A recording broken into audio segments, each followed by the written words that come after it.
Hello, Gravitrons. I'm more gravity. Let's play chess. Let's hold on.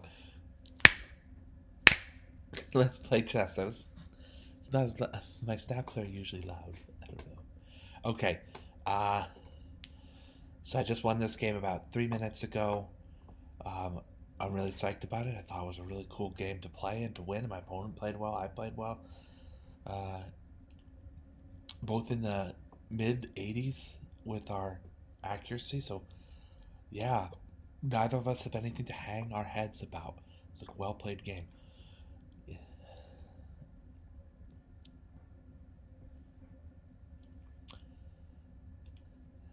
Let's say D3 here is timid. Of course, it's still booked because it's moved to, but it's a little bit timid.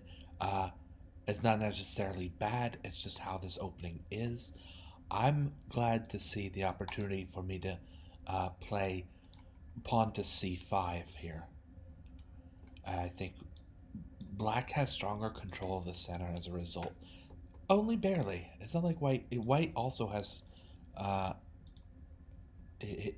his pawns contesting for the center. His pawns contesting for the center. So just natural developing moves. D6 to uh, allow black's light squared bishop an opportunity to develop, and soon, uh, as black's dark squared bishop only has e7 really to focus on for development. I prepare the light squared bishop development because this he's going to have more opportunity. I mean, even with pawn to f5, we could see a development of this light squared bishop to f5. This bishop is therefore prioritized against its dark squared compatriot. Or, I don't know what the bishop. Brother, really? Brother. You know, look at the brother, said, damn, what's next? Anyway, bishop to g5 is aggressive, provokes a specific response. Black might not want to play pawn to f6.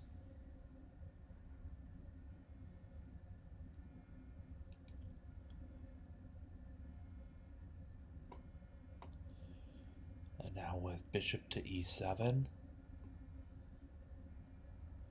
we see if there's a trade. There's a trade on e7.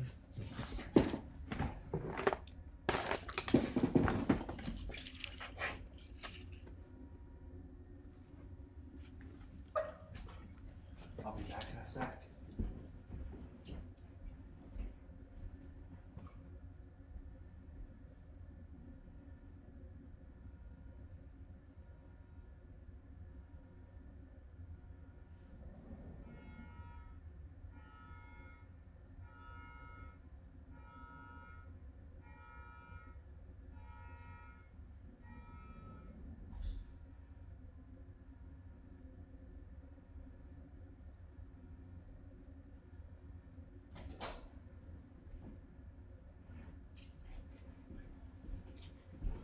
All right.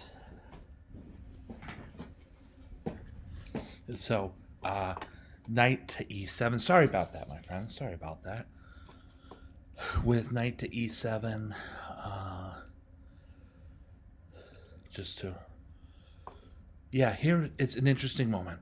We wouldn't take with the c6 knight because that's just.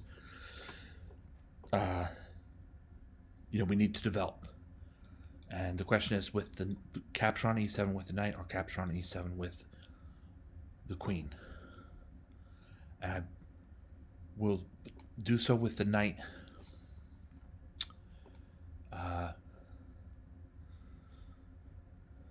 Mostly because it gives him a different from a usual avenue to develop on g6, and because the queen doesn't need to be on e7 all that much, especially when she has a square at a5 to which she can travel and levy a check against white's king. So capture with it, knight on e7, simple developing move to c3, and bishop to e6, just developing.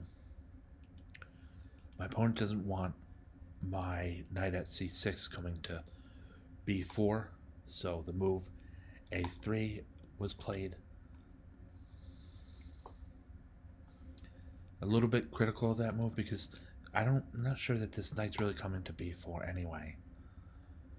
Get your castle in and maybe then play a3, which I guess is kind of the same thing, but I'm not sure that that knight really wants to come to b4 here. That this knight wants to come to b4, b4. The castle and then a3 is not better for black.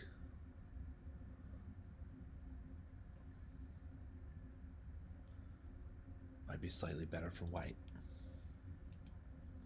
Anyway, a3 was played, castle's kingside, and h3. Really here, I'm with this sentiment of playing these prophylactic moves on the third rank from time to time, but I've also learned over time to get your castle in, Jord. That's me. More gravity, to get your castle in more gravity. And I can hear that advice right here for my opponent, though. Pawn to h3. Get your castle in. Instead of sort of wasting time now, black will move forward with his knight on the king side. Okay, so now the castle's in. I play queen d7. And after knight to h2, there's this thematic capture. After knight to h2, there's a thematic sacrifice on h3. All the more reason to not have played h3. The computer doesn't like it. It's a great human move, stripping white of his kingside pawn protection, and now the white king has hardly anywhere to move except for h1. Now that's not to say that white isn't going to try to expel black's queen from the king side. After queen to h4, queen to f3, we find black clawing his way back in with knight d4 a little bit.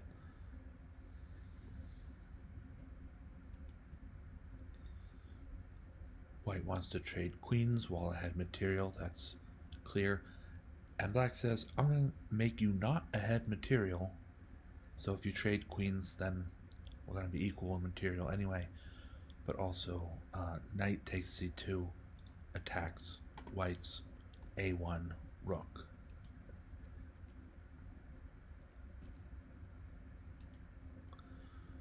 Knight to d4, back, and the venture has cost black hardly anything, and he's nabbed white's c2 pawn.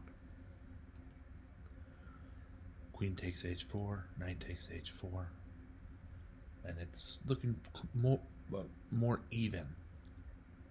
You know, to judge this board though, here with white to move,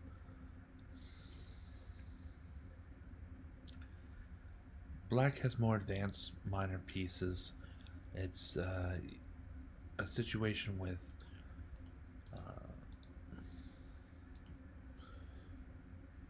it's three pawns to a piece, so the material balance is dynamic, not straightforward. So we'll see. Pawn to f4, bishop takes f4, rook to f4. We'd like to get to e2, but it's controlled twice right now, so it's more likely that that's not going to happen, and that black should focus on some other moves instead.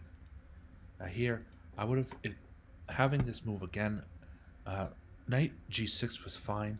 I was also looking just now at pawn to g5, and that might be interesting. An attack against the rook that gives my h4 knight an outpost. The problem is I'm worried about rook to f6. immediately after. Can the king push that rook out or away with king g7? And I think then black loses a pawn on d6. So all of this goes back to why pawn to g5 is not a viable move for black here. It's not a good move. Instead I played knight to g6. I'm glad to see that the computer gives this green star indicating best move. It's a computer best move in that position, and so now we know. The rook withdraws to f2. I'm going to continue to apply pressure with my knight. He's continuing this maneuver, and now threatening to fork rooks by capturing a pawn on d3.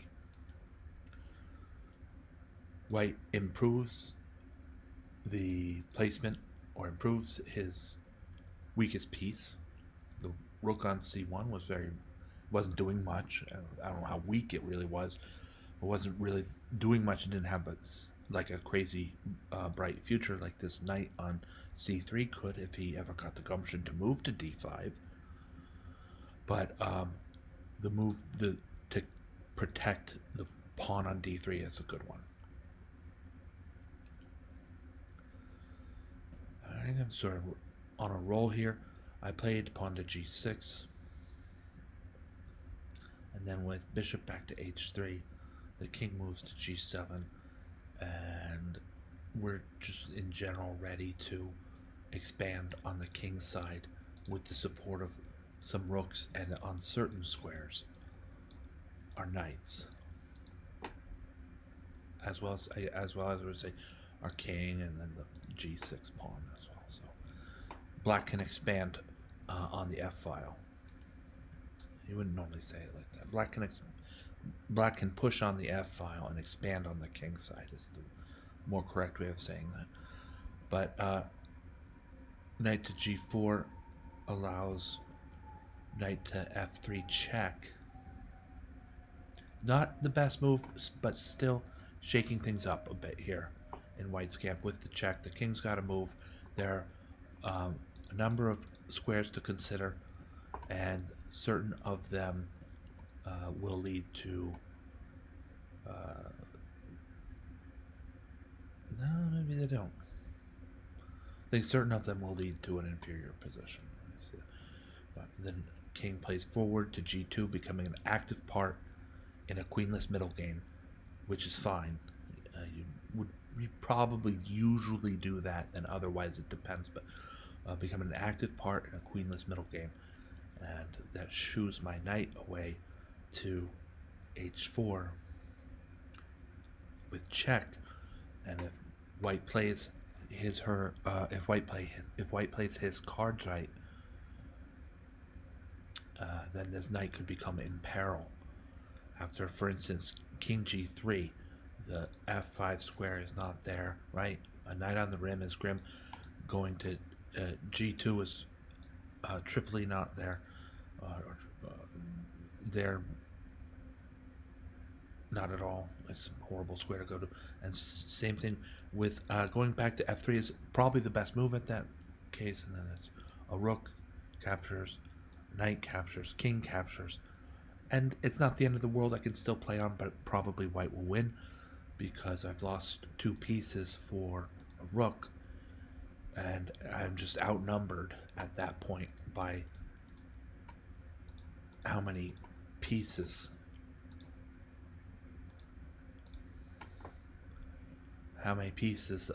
White has compared to black. But white will have 4 pieces to my 2 rooks. Even if I double on a file somewhere, there will come enough manpower to refute. Usually.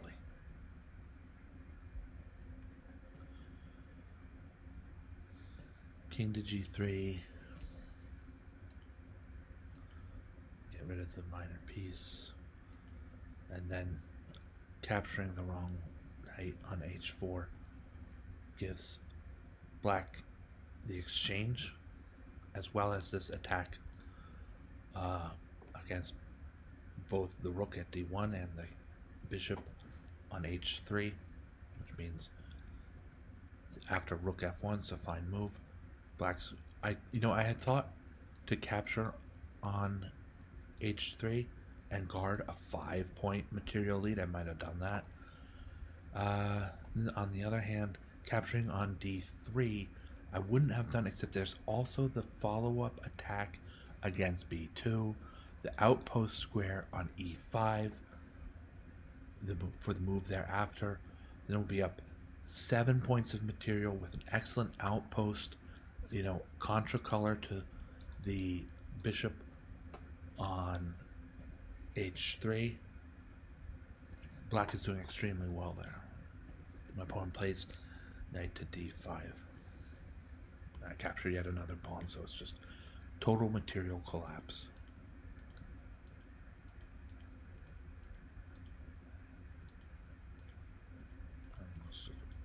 Material collapse and trading equal value pieces. The game is going to be.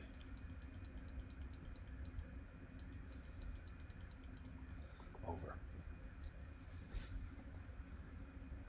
Okay.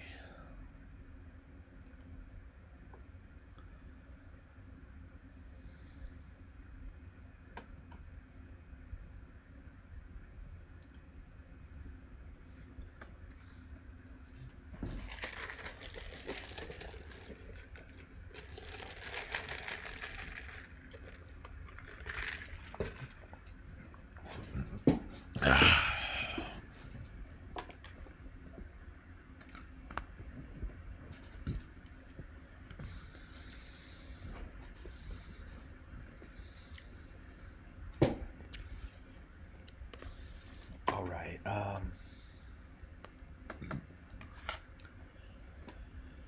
Let's play another game.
Okay.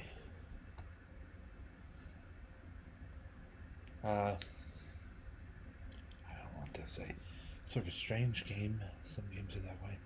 And I just nabbed the checkmate at the end there. In a complex position.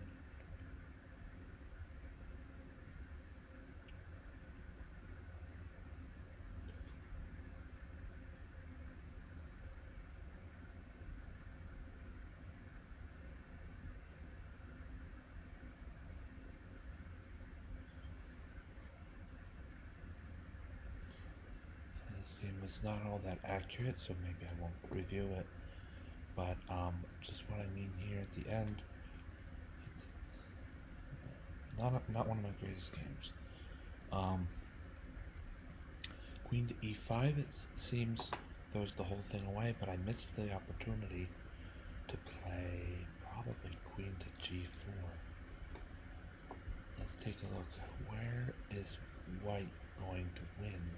How is white going to make this position a winning position? How can I find the right move? Queen to g4, queen to g7. The idea here is that white can win a lot of material. Probably the queen, or the evaluation has this at 9.27.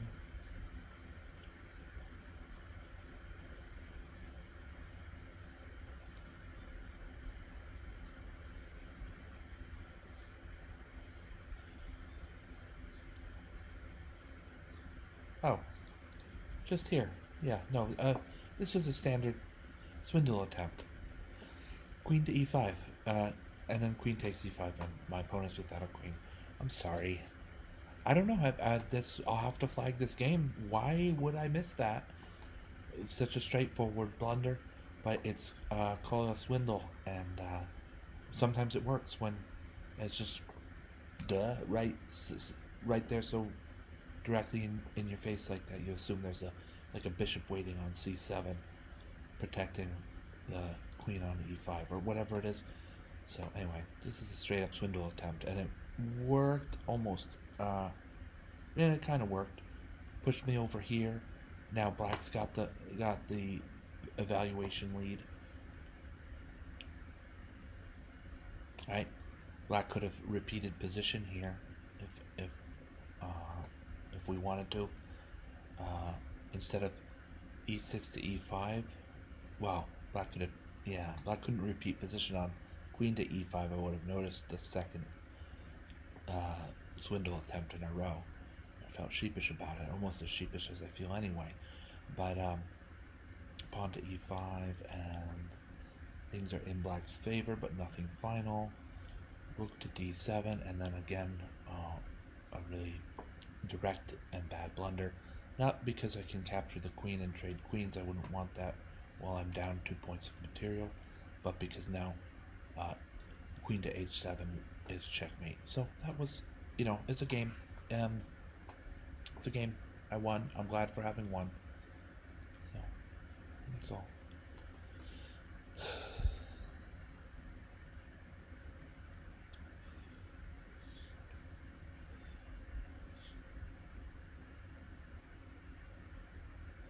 All right. I think that's it for this session, my friends.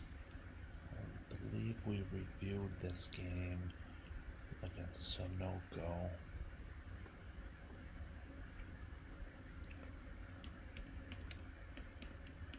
Yeah, we reviewed this game already. And that's it for this session of broadcasting and streaming. Thank you for watching. Thank you, Gravitrons. I'm more gravity. Have a great night.